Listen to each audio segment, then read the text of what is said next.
أعوذ بالله من الشيطان الرجيم. بسم الله الرحمن الرحيم. تبارك الذي بيده الملك وهو على كل شيء قدير. الذي خلق الموت والحياة ليبلوكم أيكم أحسن عملا وهو العزيز الغفور. الذي خلق سبع سماوات طباقا ما ترى في خلق الرحمن من تفاوت فارجع البصر هل ترى من فطور ثم ارجع البصر كرتين ينقلب إليك البصر خاسئا وهو حسير. ولقد زينا السماء الدنيا بمصابيح وجعلناها رجوما للشياطين وأعتدنا لهم عذاب السعير. وللذين أكبروا بربهم عذاب جهنم بئس المصير.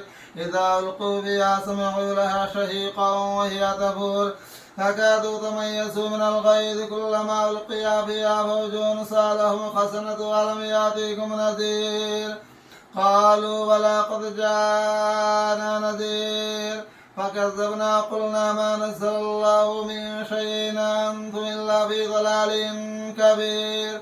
وقالوا لو كنا نسمع أو نعقل ما كنا في أصحاب السعير فاعترفوا بذنبهم وسوقا لأصحاب السعير. إن الذين يخشون ربهم بالغيب لهم مغفرة وأجر كبير. وأسروا قولكم وجهروا به إنه عليم بذات الصدور. ألا يعلم من خلقه هو اللطيف الخبير. هو الذي جعل لكم الأرض ذلولا فامشوا في مناكبها كلوا من رزقه وإليه النشور. آمنتم من في السماء أن يكسب بكم الأرض فإذا هي تمور أم أمنتم من في السماء أن يرسل عليكم حاسبا فستعلمون كيف نذير. ولقد كذب الذين من قبلهم كيف كان نكيرا. ولم يروا إلى الطير فوقهم صافات ويقبضن ما يمسكون إلا الرحمن إنه بكل شيء بصير. أمن هذا الذي هو جند لكم ينصركم من دون الرحمن الكافرون إلا في غرور. أمن هذا الذي يرزقكم من أمسك رزقه واللجوا في عتوب ونفور. أفما يمشي مكبان على وجهه أحدا أمن يمشي سبيا على صراط مستقيم. قل هو الذي أنشأكم وجعل لكم السماء والأبصار والأفئدة قليلا ما تشكرون. قل هو الذي ذراكم بالأرض وإليه تحشرون. ويقولون متى هذا الوعد إن كنتم صادقين. قل إنما العلم عند الله وإنما أنا نذير مبين.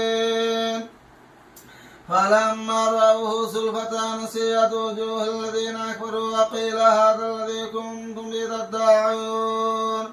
قل أرأيتم إن أهلكني الله ومن معي أو رحمنا فمن يجير الكافرين من عذاب أليم. قل هو الرحمن وآمنا به وعليه توكلنا فستعلمون من هو في ضلال مبين. قل أرأيتم إن أصبح ماؤكم غورا فمن يأتيكم بماء معين. صدق الله العظيم.